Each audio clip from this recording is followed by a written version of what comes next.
Super Mario 3D World plus Bowser's Fury is at the very top when it comes to great 3D Mario platforming experiences. And I feel like that could honestly be the entire review. I feel simply saying this is a great 3D Mario platformer is probably going to be enough for most people. Because Mario is synonymous with quality and generally great gameplay. And that's very much the case with this game. Or I should say, these games. And this review will be split into two separate parts. The first part will be about Super Mario 3D World proper, the second part will be about Bowser's Fury, and that will be timestamped for you all so you can go to and fro at your pleasure.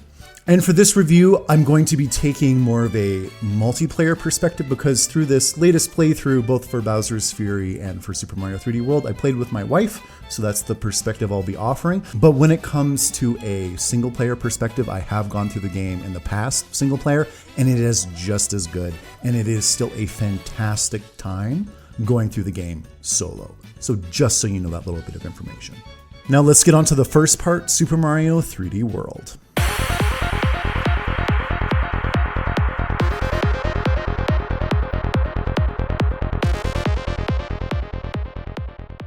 Super Mario 3D World is a great looking Mario game, just like all the other modern 3D Mario platformers. It looks fantastic. It has that great, warm, bright, and colorful art style that the series is known for. And this fact, coupled with the fact that the levels themselves in the game are very bite-sized, you're never in a level generally for more than a handful of minutes, unless it's a particularly difficult one. So that keeps the gameplay and the environment super fresh. You're always experiencing new environments. You're always seeing something brand new, which is something I always really like. And it's something that's very unique to 3D Mario World in particular, since you're blasting through all these different environments so quickly.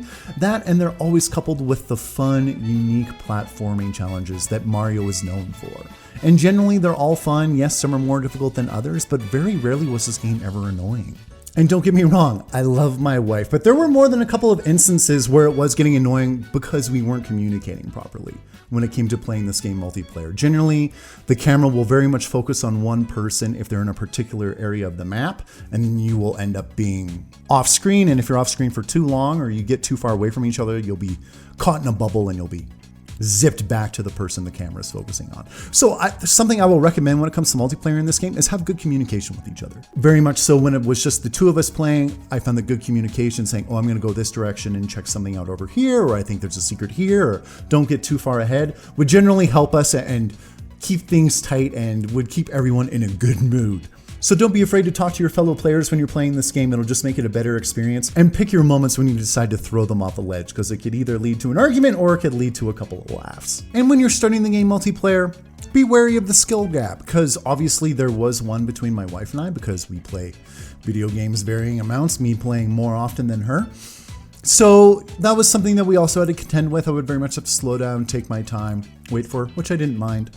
But eventually in this game, won't necessarily will happen, but it can happen, is the skill gap can close quite a bit, especially as the more inexperienced video game player plays the game a bit more and you start reaching those more challenging levels that give even the experienced player some difficulty. And there were moments where my wife would get ahead of me and it would be something timed where she couldn't stop and wait for me, and I'd be yelling at her like, go, do it, you can do it, and just cheering her on. And we really had some good moments playing this game together. So I would definitely highly recommend playing with someone if you get the opportunity to. Or there were other times where I would die and my wife would be in a precarious situation or vice versa, and we're just yelling at the other person to hold on for as long as they can so we can make it back onto the map, and hopefully one of us will survive a particularly challenging platforming area. And we would obviously sometimes cheer in victory as we make it, or just cry and scream out in defeat. Usually that was me, if we both ended up dying within seconds of each other. So there were definitely some ups and downs when it came to the game's gameplay, but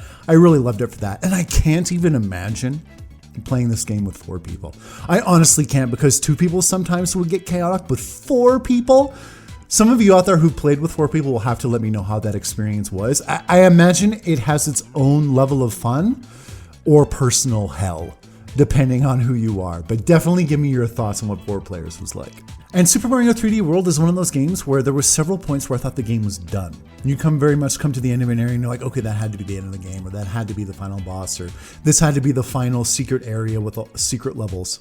And it would just keep going and going. So something else to be said for this game, it has an incredible amount of value. And I think that's just partly based on how the game's designed, just making you think it's done, and it's always giving you more to do, more stars to collect, more bosses to fight, more levels to explore and platform through.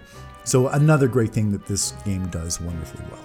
And aside from the traditional Mario platforming experiences, you still have fun, but simple boss battles generally. And then you have the mystery houses as well, where you just blitz through small little challenges collecting stars, and they're super fun as well.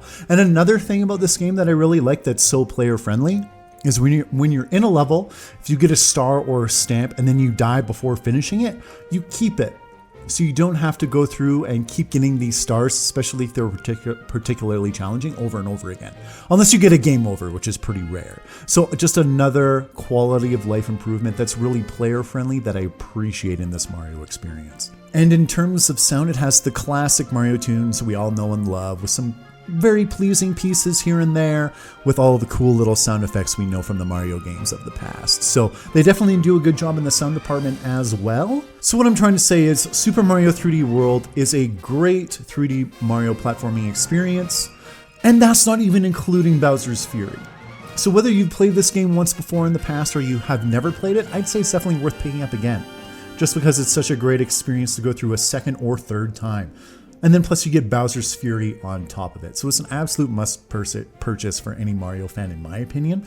And it's a great game to play either by yourself, with a loved one, or with a couple of friends. I can't attest to 4 people, but at least one friend would be a lot of fun, I think. And it will definitely put a smile on your face. Now moving forward from Super Mario 3D World to Bowser's Fury. In terms of looks, Bowser's Fury looks very similar to 3D Mario World, and because I loved how 3D Mario World looked, I love how Bowser's Fury looked. But I will specifically address the world design and level design and just the environment in general in this game, and I loved it. I thought the world was very well crafted. I loved the look of the water and the different platforming landscapes we got to go through. And Bowser's Fury felt like a wholly unique Mario experience, separate from 3D Mario World. Even though they do share the same engine and graphical style and power-ups, Bowser's Fury felt like an entirely new experience, as it was meant to. The open world design of Bowser's Fury was great and felt like an oversized Super Mario Odyssey level to me at times. I found the world very easy to traverse, and it was very easy to keep track of my location. The different sections of Bowser's Fury were either color-coded to let you know it was a totally separate area, or they had big gates right before a new sub-area in order to help you keep track of where you were and where to go. And traversal with Plessy over the open water was easy, and Plessy was really easy to find and hop a ride on when you needed to. It generally wasn't a huge chore to find him in order to traverse the map. And collecting the cat shines was great, with varying degrees of difficulty and uniqueness. And Mario continues to lead the pack when it comes to 3D platformer level design as a whole. These people who create the 3D Mario games are masters of their craft. So I played Bowser's Fury with my wife, so it was a multiplayer experience. And generally, we both really enjoyed the limited 2-player experience that Bowser's Fury provided with Baby Bowser. And it was pretty much their only solution for having multiplayer in an open world Mario game, essentially. But Baby Bowser, he was a great companion. He could do a ton of things. He could kill enemies. He could collect power-ups. He could find hidden items for you. He could collect coins. He could even fight bosses with you, generally. So that was something great. There were points obviously where I really couldn't do too much to help out my wife when she was playing Mario, or vice versa. You're just going to run into moments like that. But by and large, there's a lot you can do to help out. There were even a few times where my wife was falling, or I would be falling after a particularly high platforming moment, and you can have Baby Bowser go beneath Mario and kind of give him a little jump. He'll like jump and boost off you, and oh man, we saved each other's bacon quite a few times doing that. So Baby Bowser was very well done for what they could do in this type of Mario game. And a nice quality of life improvement over 3D Mario World is you can stock up to 5 of the various different power-ups. In 3D Mario World, I think you could stock just 2. In this game, you could have up to, with all the different power-ups, like 25, 30 different power-ups at your disposal. And it was great because sometimes you just need that very specific power-up in order to overcome a challenge. Generally, it was the cat suit for both my wife and I. We just love the cat suit power-up. It's so well done. And it just makes it a breeze for a lot of areas. That and the Tanuki, they honestly all have their perks.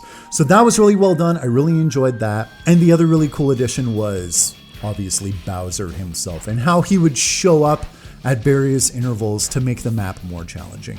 And generally, this wasn't really annoying. Generally, the breaks between Bowser showing up and not being there were quite good. Generally, I would have forgotten about Bowser completely and then he would show up again. So the breaks between him showing up were really good. It's only at very certain instances that he sticks around for a long time, and that can be annoying, but then very much you are pretty much forced to fight him at that point. So you turn into Super Saiyan Cat Mario. And those instances were really fun too, because it gives you a wholly different perspective of the map, because you're so huge and you're running across it super quickly. And fighting Bowser can be really fun. Generally, these experiences are quite well done, and it's a pleasurable boss fight to go through. So once again, it could be a little annoying at times, but generally, we got a lot of joy out of it still. So a question on some people's minds is probably, I played Super Mario 3D World in the past, I'm done with it, I'm really not interested again. It was a good time, but I don't want to play it again. But they're wondering, is this game worth picking up for Bowser's Fury alone? So I'll lay it out for you as best as I can. So collecting every single thing in Bowser's Fury and doing everything possible, you're looking at about 7 to 8 hours of gameplay, depending on your skill level. That's if you do absolutely everything. So if 7 to 8 hours of high quality, incredibly fun Mario gameplay is enough for you, then pick it up. If that doesn't sound like it's enough for you, if you're, I don't want to pick up, I don't even know what the cost of this game was, I can't remember off the top of my head, $70, $50, whatever. That's not enough content for you for that type of money, then that's your decision. But so that's kind of just laying it out for you. If that's enough content for you to warrant the price, absolutely pick it up. If it's not, then I guess we're waiting until next time. But in my opinion, if it's been years since you played Super Mario 3D World, it's totally worth going through again. It was an absolute blast for the third time. And Bowser's Fury was just icing on the cake. So that's pretty much it. That's pretty much all I have to say for Super Mario 3D World plus Bowser's Fury. An absolutely amazing game, a great platformer, and something every Mario fan should play. So anyway, thank you for joining me for this game break, guys. I'll see you next time.